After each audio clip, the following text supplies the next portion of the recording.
ज्योतिष रतन केंद्र चैनल पर हमारे आप सभी प्रिय दर्शक गणों का बहुत बहुत हार्दिक स्वागत और अभिनंदन। प्रिय साथियों, मैं हूं आचार्य पंडित सर्वदानंद शर्मा। मेरी ओर से भी आप सभी को बहुत बहुत प्यार भरा नमस्कार। तो साथियों, आज हम इस कार्यक्रम के दौरान जो आपके साथ चर्चा करने जा रहे हैं वो है आने वाले नवरात्रि के विषय में। जी हाँ, यानी कि चैत्र का महीना ये चल रहा है और चैत्र माह में जो पड़ने वाले नवरात्रे होते हैं इस वर्ष 2025 में हम उसकी चर्चा आपसे करेंगे।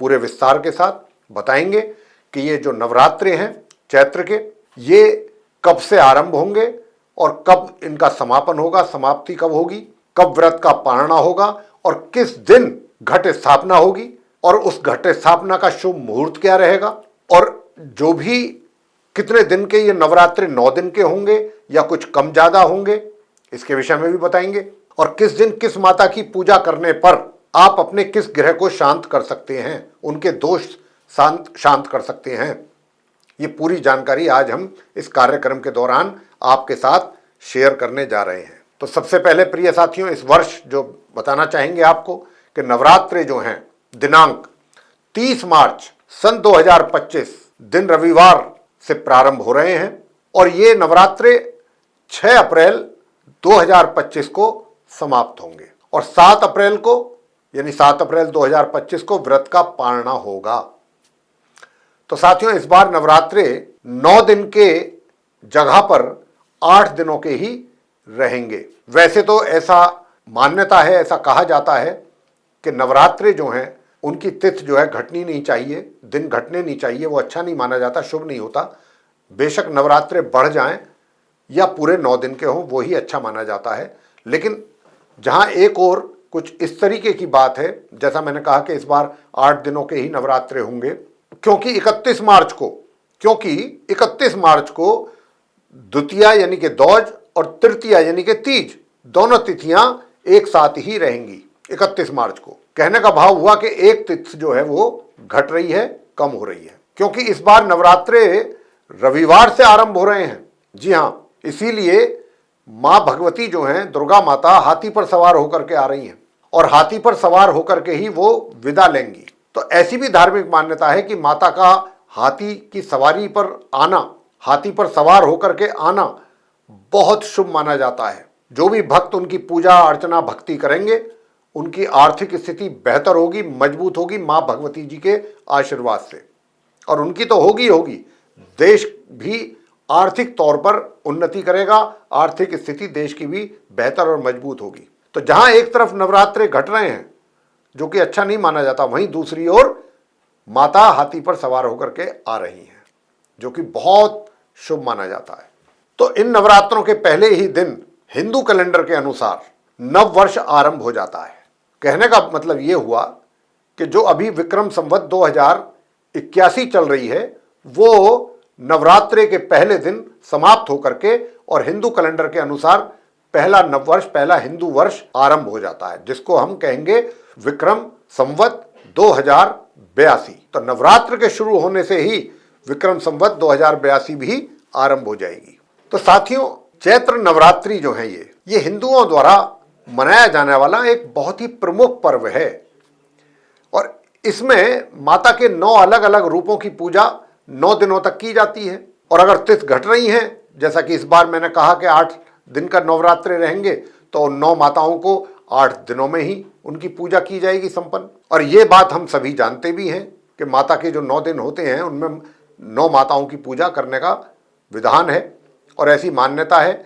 नवरात्रि में माता का पाठ करने से मां भगवती जी की भक्तों पर विशेष कृपा भी उनको प्राप्त होती है। एक वर्ष में नवरात्रि साथियों 4 बार आते हैं। जी हाँ, एक तो चैत्र के ये नवरात्रि जिनकी अब हम यहाँ पर चर्चा कर रहे हैं आपके साथ, दूसरा आषाढ़ माह में भी आते हैं और तीसरा आते हैं आश्विन माह में और एक माघ के महीने में। हमारे हिंदू पंचांग के अनुसार चैत्र माह में जो आने वाले नवरात्रि हैं, जिनको चैत्र नवरात्रि के नाम से भी जाना जाता है, और जो आश्विन माह में आने वाले नवरात्रि हैं उनको हम शरदीय नवरात्रि के नाम से जानते हैं, तथा आषाढ़ और माघ के महीनों में आने वाले जो नवरात्रि हैं उनको गुप्त नवरात्रि के नाम से जाना जाता है। जी हाँ, हालांकि सामान्य तौर पर चैत्र नवरात्रि और शरदीय नवरात्रि का महत्व जो है वो कहीं अधिक है हालांकि गुप्त नवरात्रों का भी अपना एक बहुत विशेष महत्व होता है, ऐसा नहीं है, मगर इन नवरात्रों के बारे में सभी को जानकारी नहीं होती, यानी कि गुप्त नवरात्रों के विषय में। और ये जो चैत्र नवरात्रि है, हिंदू पंचांग कैलेंडर के अनुसार नए वर्ष के प्रारंभ से रामनवमी तक इसको मनाया जाता है। और इस पर्व को बसंत नवरात्र के नाम से भी जाना जाता है। जी हाँ, क्योंकि बसंत ऋतु है। तो चैत्र नवरात्रि के पहले दिन यानी कि प्रतिपदा को घट स्थापना की जाती है शुभ मुहूर्त में। और अगर शुभ मुहूर्त में घट स्थापना ना की जाए साथियों, क्योंकि कुछ लोग अज्ञानता के कारण शुभ मुहूर्त में घट स्थापना नहीं करते हैं या नहीं कर पाते हैं, उनके लिए शायद ज्यादा महत्व नहीं होता होगा इस बात का, या अज्ञानता के कारण ऐसा होता होगा, तो ऐसा उनको बिल्कुल नहीं करना चाहिए। क्योंकि हमारे धार्मिक मान्यताओं के अनुसार अगर घट स्थापना शुभ मुहूर्त में ना करके किसी दूसरे मुहूर्त में की जाती है तो मां भगवती का प्रकोप भक्तों को सहना पड़ता है, ऐसा हमारे कथन है शास्त्रों में। और साथियों, इसी दिन गुड़ी पड़वा भी मनाई जाती है। घट स्थापना को कलश स्थापना का नाम से भी जाना जाता है। और इसके बाद प्रतिदिन देवी माता के 9 अलग अलग रूपों की पूजा करने का भी विधान है, जैसा अभी हमने आपसे कहा भी है। घट स्थापना क्या है और क्यों की जाती है, ये भी एक प्रश्न है। आप में से बहुत अधिक लोग ये भी जानना चाहते होंगे। तो आपको बता दें कि जैसा कि हम सभी लोग जानते हैं कि हमारे हिंदू शास्त्रों के अनुसार किसी भी पूजा को करने से पहले भगवान गणपति जी की पूजा करने का विधान होता है। लेकिन बहुत लोगों को ये नहीं मालूम कि नवरात्रि में जो घट स्थापना होती है वो क्यों की जाती है। वो इसलिए की जाती है क्योंकि हमारे पुराणों के अनुसार कलश को भगवान विष्णु जी का रूप माना गया है। इसीलिए माता की पूजा से पहले कलश का पूजन किया जाता है और सभी देवी देवताओं को आमंत्रित किया जाता है। उसके बाद मिट्टी के जो पात्र होता है उसमें मिट्टी, शुद्ध मिट्टी रख के उसमें जो जौ वगैरह जो या सप्तधान्य जो डाला जाता है बोने के लिए, वो माता अन्नपूर्णा जी के लिए होता है कि ताकि माता अन्नपूर्णा जी की कृपा सदैव भक्तों पर और उनके परिजनों पर बनी रहे। तो साथियों, घट स्थापना कैसे की जाती है? तो घट स्थापना को करने से पहले जहां पर भी घट स्थापना की जाती है घर के अंदर, उस स्थान को पवित्र करना चाहिए। किस तरीके से करना चाहिए? गंगा जल से। और फिर माता को और देवी देवताओं को आमंत्रित किया जाना चाहिए। घट स्थापना के जो नियम हैं वो क्या है वो भी बताएंगे आपको। पहले आपको विधि बता देते हैं घट स्थापना की। चौड़े मुंह वाला मिट्टी का एक पात्र लेना है, काफी चौड़े मुंह का, और फिर उसमें शुद्ध मिट्टी, शुद्ध जगह से मिट्टी लेकर के, अशुद्ध जगह की मिट्टी नहीं होनी चाहिए, बिल्कुल शुद्ध मिट्टी होनी चाहिए, वो उसमें आपको भरना है। और उसमें फिर जौ या सप्तधान्य उसमें आपको डालना है, ऊपर से कुछ पानी का जल के छींटे।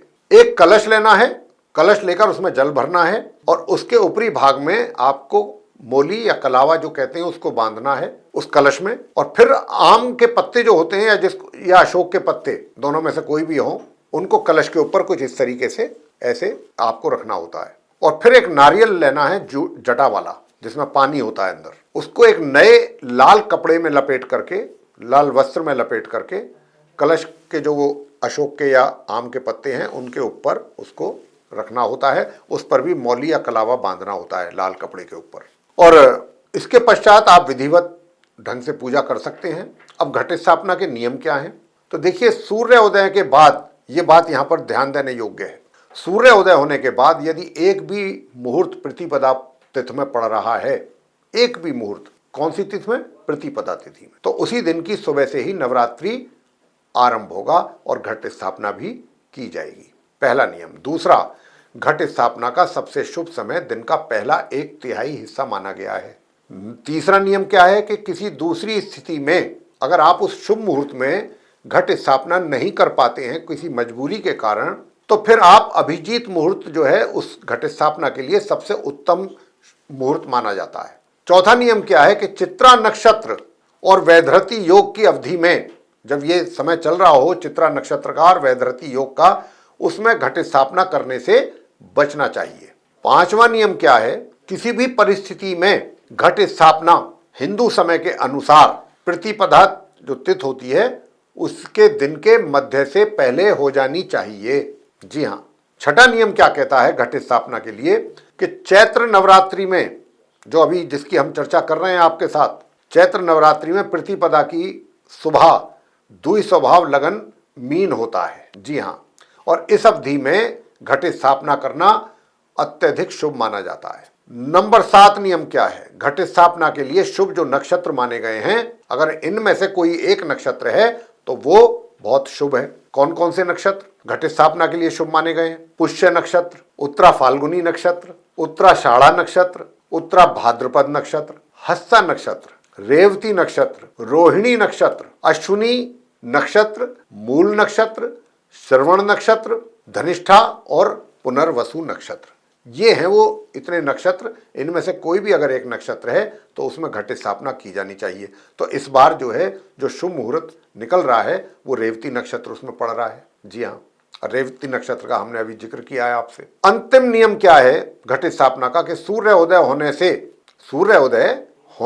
16 घड़ी के बाद, जब सूर्य उदय हो जाते हैं, राइज करता है सन, उसके 16 घड़ी के बाद, 16 घड़ी का मतलब क्या हुआ, यानी कि 6.5 घंटे, 16 जो घड़ी है सूर्योदय के वो हो गया लगभग 6.5 घंटे। उसके बाद घट स्थापना कार्य अगर करते हैं तो वो वर्जित होता है। तो ये जो है 16 घड़ी के बाद अगर आप करते हैं, यानी कि सूर्योदय होने के 6.5 घंटे के बाद अगर आप घट स्थापना करते हैं तो वो सही नहीं है।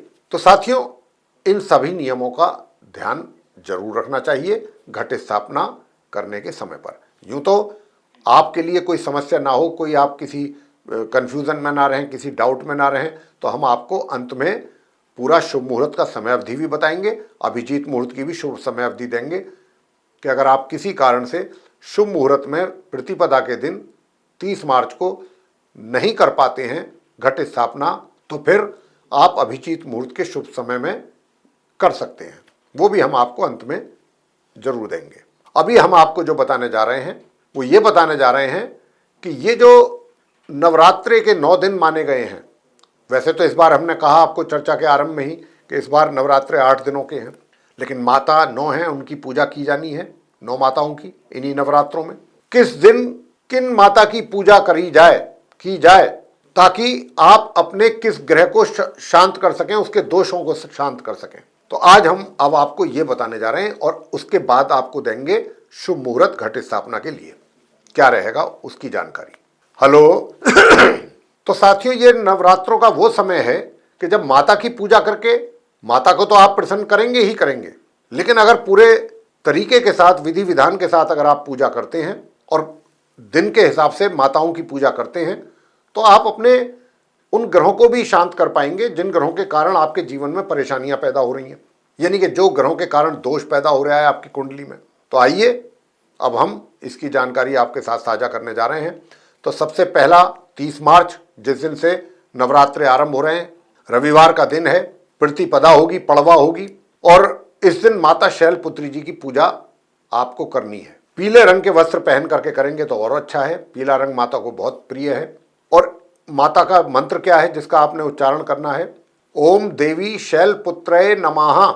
इनकी पूजा करने से चंद्रमा से जुड़े दोष दूर होते हैं। जी हाँ, इसके बाद 31 मार्च सोमवार आ गया। उस दिन द्वितीया और तृतीया दोनों हैं। तो द्वितीया तिथि की पूजा जब आप करेंगे तो उस दिन तो द्वितीया तिथि में तो माँ ब्रह्मचारिणी जी की पूजा होती है, और उनके लिए जो मंत्र है ओम देवी ब्रह्मचारिण्यै नमः, हरे रंग के वस्त्र पहन करके अगर आप करेंगे तो बहुत अच्छा। हरा रंग बहुत प्रिय है माता ब्रह्मचारिणी जी को। उसी दिन तृतीया तिथि भी है, तीज। तृतीया तिथि में आप ग्रे रंग के वस्त्र पहने और माता चंद्रघंटा जी की पूजा आपको करनी है। और मंत्र क्या है माता चंद्रघंटा जी का? ओम ऐंग श्रीं शक्तये नमः। और माता चंद्रघंटा जी की पूजा करने से शुक्र से संबंधित दोष दूर होते हैं, शुक्र ग्रह से संबंधित। तो ये 2 तिथि जो हैं 31 मार्च को पड़ेंगी सोमवार के दिन, दौज और तीज। 1 अप्रैल दिन मंगलवार होगा, उस दिन चतुर्थी तिथि रहेगी। उस दिन आप नारंगी रंग के वस्त्र धारण करके अगर कर सकते हैं तो माता कुष्मांडा जी की पूजा आप करें और इस मंत्र का उच्चारण करें माता के ओम ऐंग ह्रीं देव्यै नमः। ऐसा इस मंत्र का जाप करने से, कुष्मांडा जी माता की पूजा करने से सूर्य से जुड़े हुए दोष दूर होते हैं, सूर्य ग्रह से। अब आते हैं 2 अप्रैल पर, बुधवार का दिन होगा, उस दिन पंचमी तिथि होगी। अगर आप सफेद रंग के वस्त्र पहन करके पूजा करेंगे। किन माता की? स्कंद माता जी की पूजा पंचमी के दिन। और मंत्र क्या रहेगा? ओम ह्रीं क्लीं स्वयमिन्नई नमः। इस मंत्र का आप उच्चारण करेंगे, स्कंद माता जी की पूजा करेंगे तो बुध के जुड़े हुए जितने भी बुध से संबंधित दोष हैं वो आपके जीवन से दूर होंगे। अब आते हैं 3 अप्रैल पर। उस दिन गुरुवार यानी कि बृहस्पतिवार का दिन है और षष्ठी तिथि है, छठ। उस दिन लाल रंग के वस्त्र धारण करके आप माता कात्यायनी देवी जी की पूजा कीजिए। और मंत्र क्या है माता कात्यायनी देवी जी का? ओम क्लीं श्रीं त्रिनेत्राय नमः। इनके कात्यायनी देवी माता जी की पूजा करने पर गुरु बृहस्पति से जुड़े हुए दोष दूर होंगे। अब आते हैं 4 अप्रैल पर। उस दिन शुक्रवार का दिन है, तिथि होगी सप्तमी। अगर आप रॉयल ब्लू रंग के वस्त्र धारण कर सकते हैं तो जरूर करें। अगर और माता कालरात्रि जी की पूजा उन वस्त्रों को धारण करके आपको करनी होती है सप्तमी के दिन। और मंत्र क्या है माता का? ओम क्लीं ऐं श्रीं कालिकाय नमः। इस मंत्र का उच्चारण करने पर 108 यानी कि कम से कम 1 माला, अन्यथा 3-5 ऐसे आप करिएगा, 11 माला तक। तो आप अगर माता कालरात्रि जी की पूजा करते हैं, इस मंत्र का उच्चारण करते हैं जो अभी हमने आपको बताया, ओम क्लीं ऐं श्रीं कालिकाय नमः, तो शनि ग्रह से संबंधित दोष जो हैं वो आपके जीवन से दूर होंगे। अब आते हैं 5 अप्रैल पर। शनिवार का दिन होगा, तिथि होगी अष्टमी। उस दिन माता महागौरी देवी जी की पूजा की जाएगी और उनका मंत्र क्या है? ओम श्रीं क्लीं ह्रीं वरदाय नमः। इस मंत्र का उच्चारण करने से माता महागौरी देवी जी की पूजा करने पर राहु ग्रह से संबंधित दोष दूर होते हैं साथियों जीवन से आपके। अब आगे बात करेंगे 6 अप्रैल की। 6 अप्रैल दिन रविवार होगा उस दिन और तिथि होगी नवमी। अगर आप बैंगनी रंग के वस्त्र धारण कर सकते हैं जो कि सिद्धिदात्री जी की पूजा करने पर पहनने चाहिए, माता प्रसन्न होती हैं, तो आप माता सिद्धिदात्री जी की पूजा करें नवमी के दिन और उनका मंत्र का ये उच्चारण करें इस प्रकार से, ओम ह्रीं क्लीं ऐं सिद्धै नमः। ओम ह्रीं क्लीं ऐं सिद्धै नमः। ऐसा इस मंत्र का जाप करने से केतु ग्रह से संबंधित दोष दूर होंगे जीवन से। तो ये इस तरीके से 9 माताओं की पूजा 6 अप्रैल तक 30 मार्च से लेकर के आपको करनी है। 7 अप्रैल दिन सोमवार होगा।